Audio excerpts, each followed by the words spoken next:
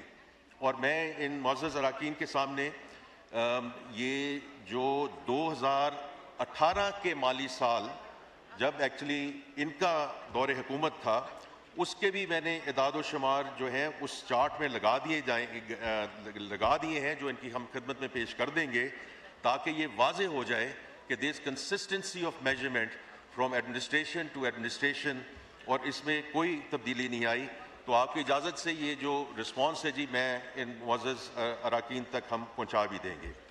جناب اسپیکر، آپ کی اجازت سے اب میں اختتامی بجٹ تقریر پہ بات کرنا چاہوں گا. جناب اسپیکر، الحمدللہ ہماری کوششیں رنگ لائی ہیں، خطے میں جنگ کے بادل چھٹ گئے ہیں اور امن کی فاختہ پھر سے اڑنے لگی ہے.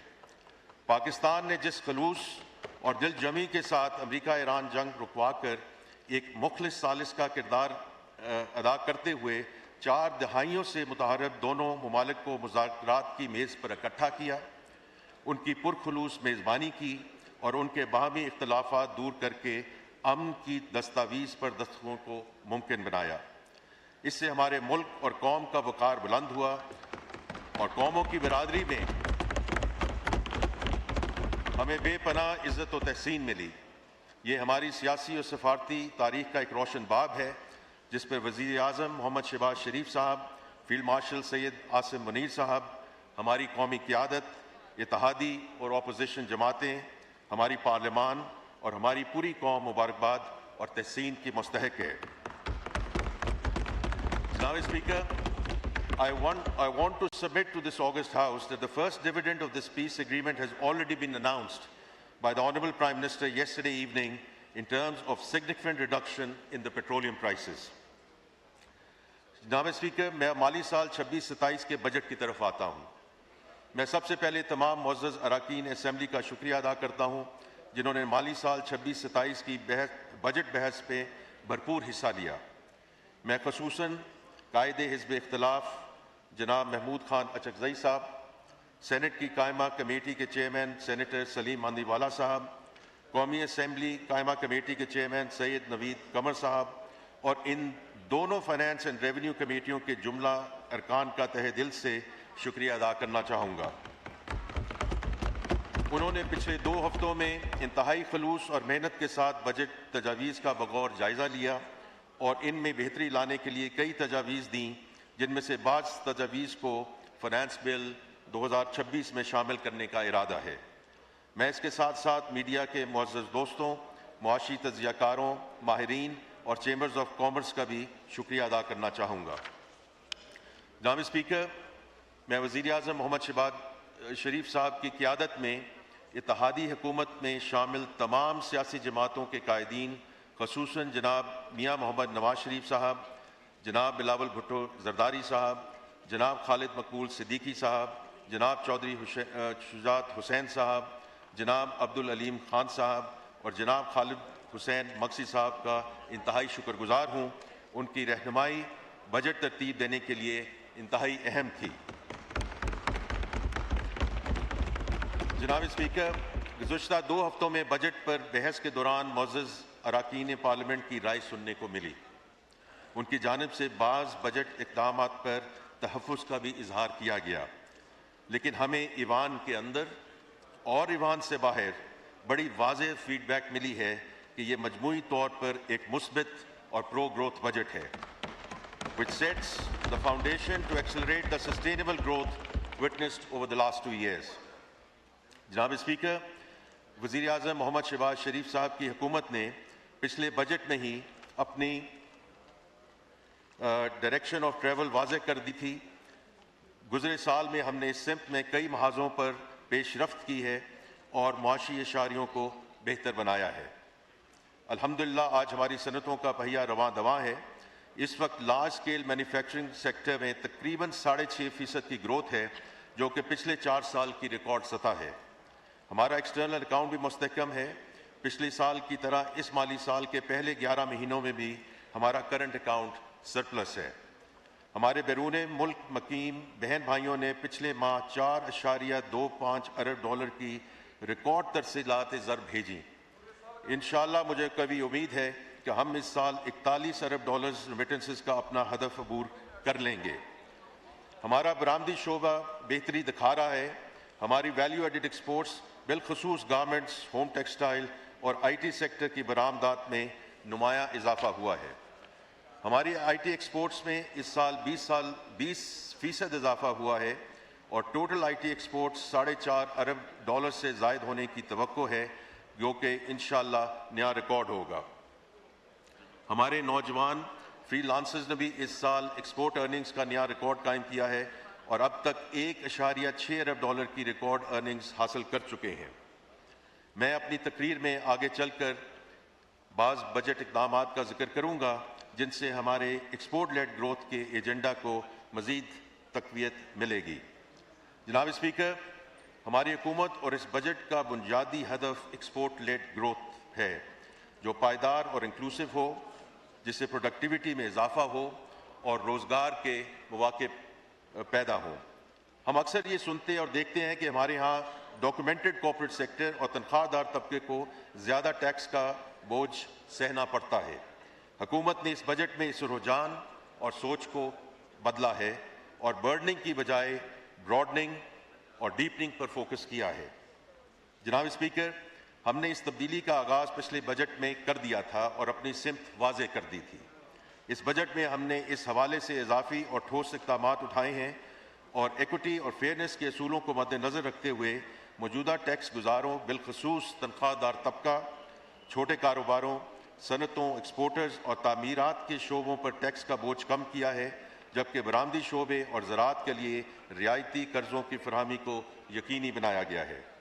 ٹیکس نیٹ کو وسعت دینے کے لیے ریٹیلرز کو ایک آسان اسکیم کے ذریعے نظام کا حصہ بنایا ہے اور کمپلائنس اور انفورسمنٹ کو مزید بہتر اور مؤثر بنانے کے لیے جامع اقدامات اٹھائے ہیں. جناب اسپیکر، ہم نے ٹیکس نظام میں بنیادی اصلاحات کی ہیں جن کا سلسلہ پچھلے 2 سال سے جاری ہے. ہم نے ٹیکس پالیسی کو ٹیکس ایڈمنسٹریشن سے الگ کیا ہے. ہم انہی اصلاحات کے تسلسل میں ایک نیا ٹیکس آپریٹنگ ماڈل متعارف کروا رہے ہیں جس میں ٹیکس گزار اور ٹیکس افسر کے درمیان انٹریکشن ختم ہو جائے گا اور آڈٹ، تشخیص اور نفاذ کا تمام تر عمل ایک خودکار اور فیسلیس نظام کے تحت سر انجام پائے گا. ان اصلاحات کا سادہ اور واضح مقصد ڈیجیٹائزیشن اور اے آئی کے استعمال کے ذریعے ثوابدیدی اختیارات، ڈسکریشنری پاس ختم کر کے ہراسمنٹ کے واقعات کا سدباب کرنے کے ساتھ ساتھ شفافیت اور ٹیکس قوانین کی تعمیل کو فروغ دینا ہے. جناب اسپیکر، بجٹ پر بحث کے دوران بعض معزز اراکین کی جانب سے ایف بی آر کی کارکردگی اور ٹیکس محصولات کے حصول پر بات کی گئی ہے. ہم تعمیری اور مثبت تنقید کا خیر مقدم کرتے ہیں، لیکن اس تنقید کو سیاق و سباق میں رکھنا ضروری ہے. میں معزز ایوان کے سامنے ایک کمپیریٹیو انالیسز رکھنا چاہتا ہوں. ہم نے دیکھا کہ 1988 سے لے کر 2011 تک یعنی کہ 23 سالوں میں 14 ارب ڈالر کے اضافی محصولات جمع کیے گئے. اسی طرح اگلے 13 سالوں یعنی 2011 سے 2024 تک کے عرصہ میں بھی 14 ارب ڈالر کے اضافی محصولات جمع کیے گئے.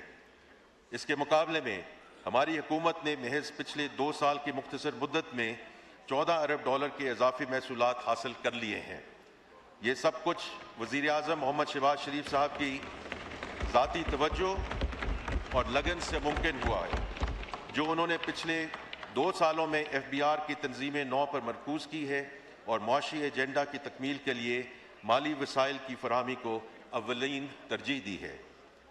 جناب اسپیکر، اس بجٹ پر بحث کے دوران کئی معزز اراکین اسمبلی کی جانب سے زراعت کے شعبے پر گفتگو کی گئی. میں اس بحث کا خیر مقدم کرتا ہوں کیونکہ زراعت ہماری معیشت کی ریڑھ کی ہڈی ہے. میں اس معزز ایوان پر یہ بات واضح کرنا چاہتا ہوں کہ حکومت نے زراعت اور کسانوں کے لیے خاطر خواہ ریلیف اور ترقیاتی پیکیجز کا اعلان کیا ہے۔ حکومت نے زرعی پیداوار بڑھانے اور چھوٹے کاشتکاروں کو قرضے دینے کے لیے زرخیزی اسکیم شروع کر دی ہے، جس کے تحت 300 ارب روپے کے بلا سود and even more importantly collateral فی قرضے فراہم کیے جا رہے ہیں، اور اس اسکیم سے 7.5 لاکھ چھوٹے کاشتکار مستفید ہوں گے۔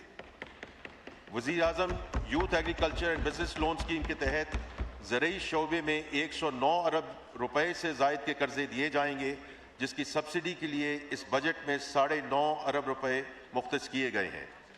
کھاد کی قیمتیں کنٹرول میں رکھنے کے لیے 15.8 روپے کا پیکیج دیا گیا ہے، جس میں یوریا کھاد پر 10 ارب روپے کی سبسڈی بھی شامل ہے۔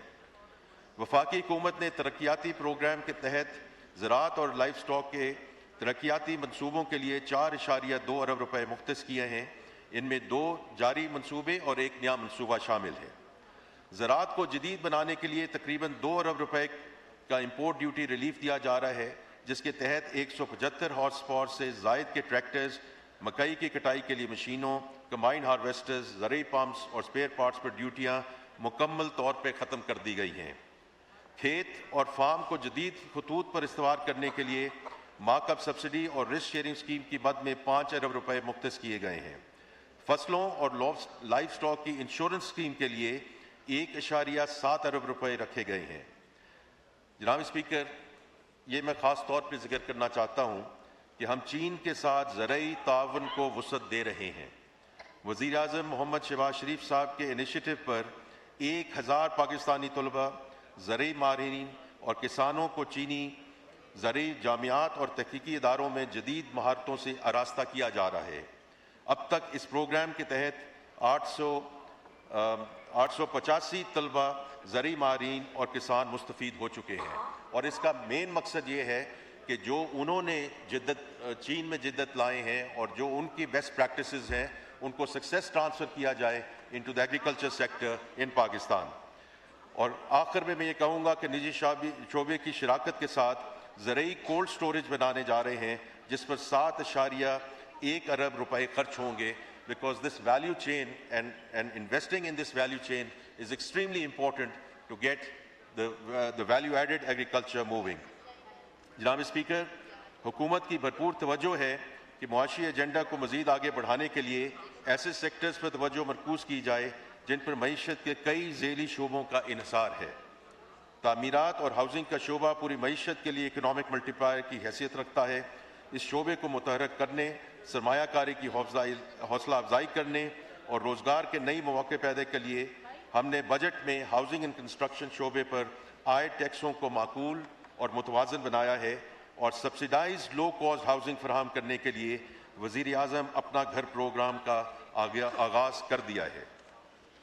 جناب اسپیکر، میں نے معزز ایوان کے سامنے بجٹ کی ترجیحات رکھ دی ہیں۔ میں یہاں پاکستان کے عوام کو خراج تحسین پیش کرنا چاہوں گا، جنہوں نے معاشی استحکام کے سفر میں ہمارا بھرپور ساتھ دیا۔ ہماری حکومت کا وعدہ تھا کہ ہمیں جیسے ہی وسائل دستیاب ہوں گے، ہم ان وسائل سے ریلیف پرووائڈ کریں گے۔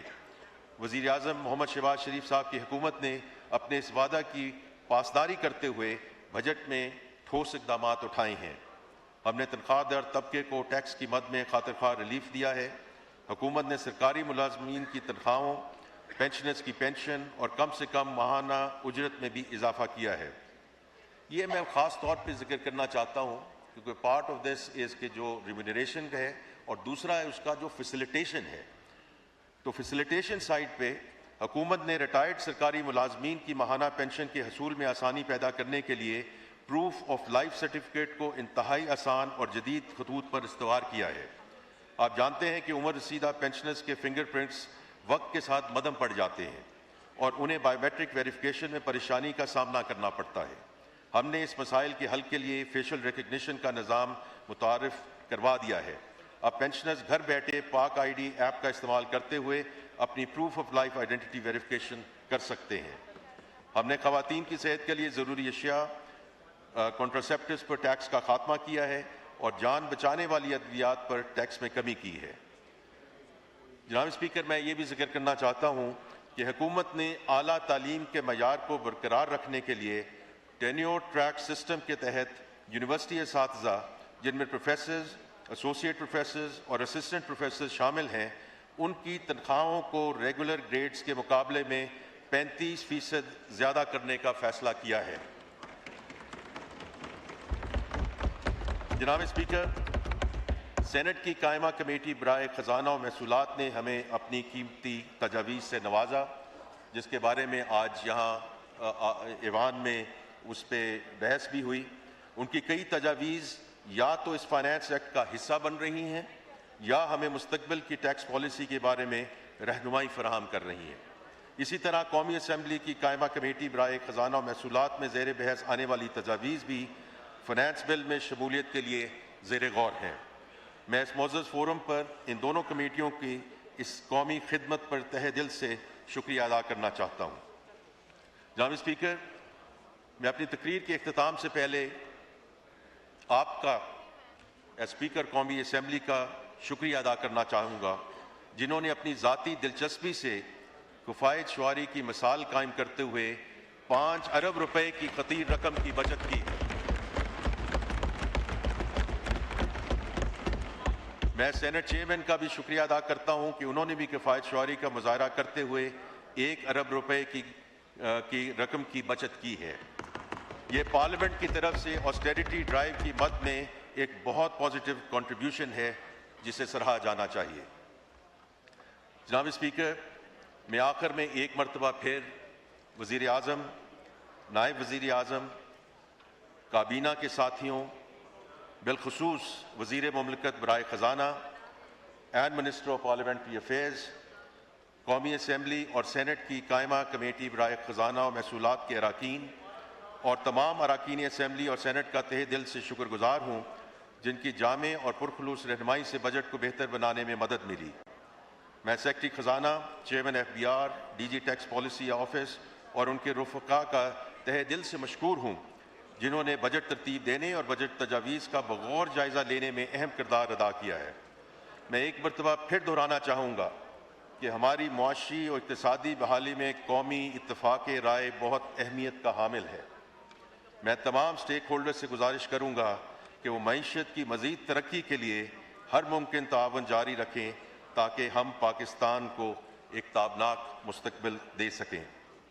جناب اسپیکر، میں اپنی تقریر کا اختتام مرحوم احمد ندیم قاسبی صاحب کے چند دعائیہ اشعار پر کرنا چاہتا ہوں۔